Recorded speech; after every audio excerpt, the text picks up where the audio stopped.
Salam, hörmətli izləyicilər. Bugünkü videomuzda sizə əlillik pensiyalarının artımı ilə bağlı ən son və ətraflı məlumatları təqdim edəcəyik. Əlillik pensiyaları artırılacaqmı?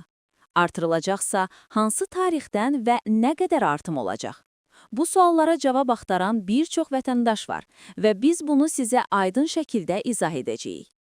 Əvvəlcə xatırladaq. Videomuzu keçməzdən əvvəl bəyənin ki, daha çox insan bu məlumatlardan xəbərdar olsun. Həmçinin kanalımıza abunə olun ki, növbəti video yayımlandığı zaman dərhal bildiriş alasınız. Əlillik pensiyaları ilə bağlı son vəziyyət. Əmək pensiyalarının fevral ayında artımından sonra vətəndaşlardan çoxsaylı sorğular gəlib. İnsanlar əlillik müavinətlərinin artıb-artmayacağını və artım faizinin nə qədər olacağını öyrənmək istəyirlər. Əlillik müavinətləri ilə bağlı rəsmi qərar hələ də açıqlanmayıb. Ona görə də son dövrdə bu mövzu ilə bağlı dəqiq məlumat vermək mümkün olmayıb. Buna baxmayaraq, ötən illərin təcrübəsi göstərir ki, əlillik pensiyaları orta hesabla 2-3 ildən bir artırılır. Sonuncu dəfə bu artım 2025-ci ilin iyul ayında həyata keçirilmişdi. O zaman pensiyaların artımı belə olmuşdu. 3-cü dərəcəli əlillik pensiyası 150 manatdan 180 manata. 2-ci dərəcəli əlillik pensiyası 220 manatdan 250 manata. 1-ci dərəcəli əlillik pensiyası 250 manatdan 300 manata. Bu artımlar vətəndaşların gündəlik ehtiyaclarını nəzərə alaraq təyin edilmişdi. Növbəti artım gözlənilirmi?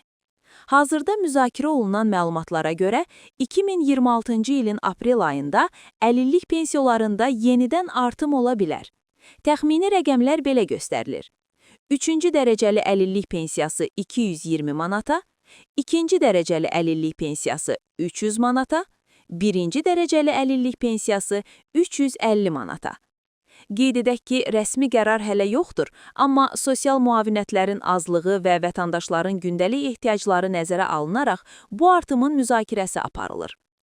Əvvəlki artımlar və məlumatlar.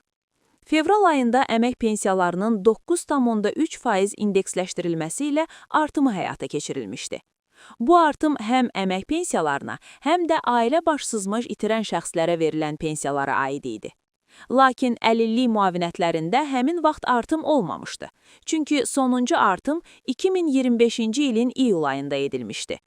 Biz sizə əvvəlki videolarda cədvəllərlə bütün artımları ətraflı göstərmişdik, amma əlillik pensiyaları üzrə son məlumat paylaşmamışdıq.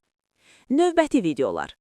Hörmətli izləyicilər, növbəti videolarımızda sizə ümumi dövlət sosial yardımlarının dəyişən qaydaları, əlillik pensiyalarının rəsmi artım qərarları, yeni müavinət artımları və tarixləri barədə ətraflı və dəqiq məlumat verəcəyik. Daha çox maraqlı xəbərlər və faydalı məlumatlar üçün kanalımıza mütləq abunə olun, videonu bəyənin və bildirişləri aktiv edin ki, yeni videoları qaçırmayasınız.